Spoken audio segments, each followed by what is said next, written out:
Virus Theater in particular, working with an ensemble is just,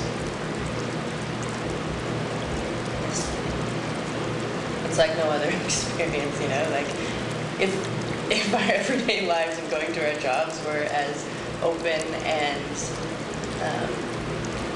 I don't even want to say easy, but as open as going to a Virus Theater rehearsal, then everybody would be more happy and more content with their lives and more comfortable and confident. And, you know, working with a group of people who I can feel, like I've said to you before, I can feel completely vulnerable with, because that's the space that we provide for each other.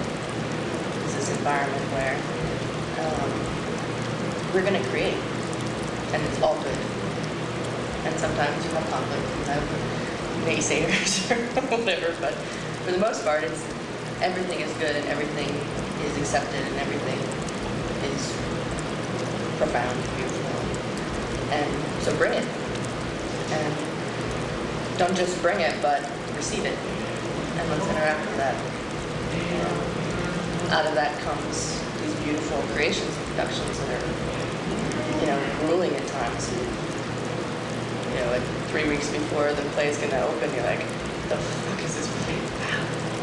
Oh, well. You know, like a significant group of people in the community who follow what we do and are really excited and intrigued by what we present on a regular basis.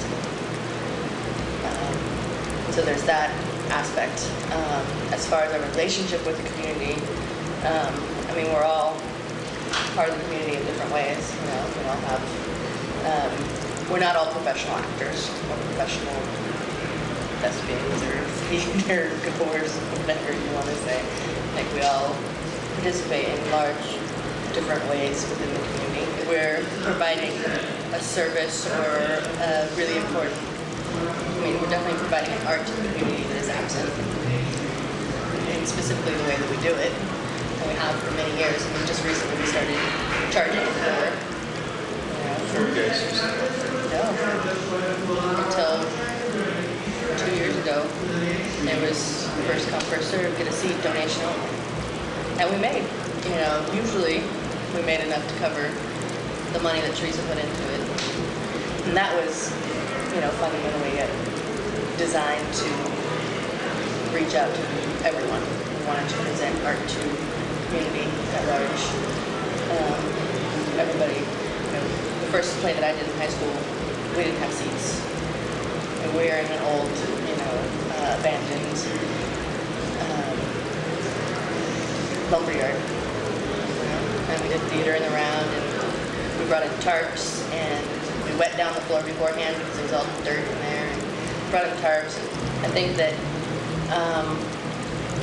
and I think that we're progressing towards that with new ideas and new folks, however difficult it is sometimes, coming into the group, stirring it up and saying, like, hey, we could actually take this on the road, present this to a wider audience.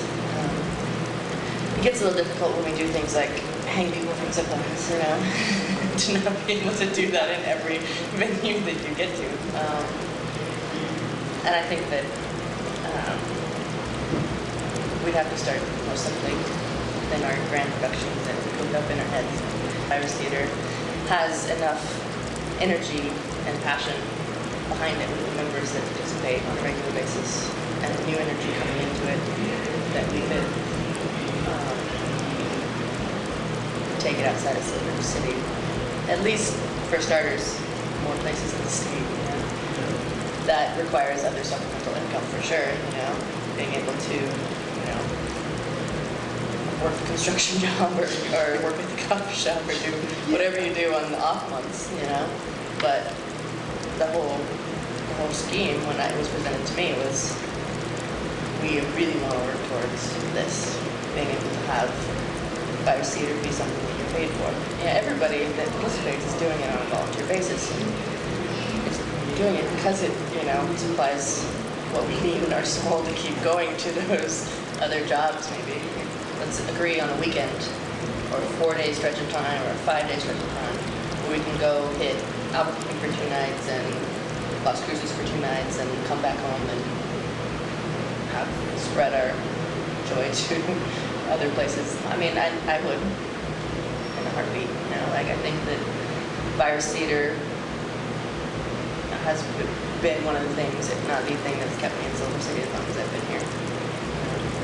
And one of the main things that I thought about when I was living elsewhere and thinking about coming home was, man, I'd really like to do some more theater. And there's this fantastic group that I've done it with before, and I'd love to go do that again. So, myself, I would choose this as my career. My assumption maybe is that a lot of the folks involved are involved so passionately and have been for so long because they can do both. They can have this life and they can do this life. I love it. And like Heather said, it's like it fulfills a very important piece of my life. Like if I made it's kind of silly. I made a wish list not too long ago because I'm feeling lost with what am I doing with my life and trying to go to grad school and all that stuff. And so I made a wish list, and the top of my list was to have theater be a major part of my life.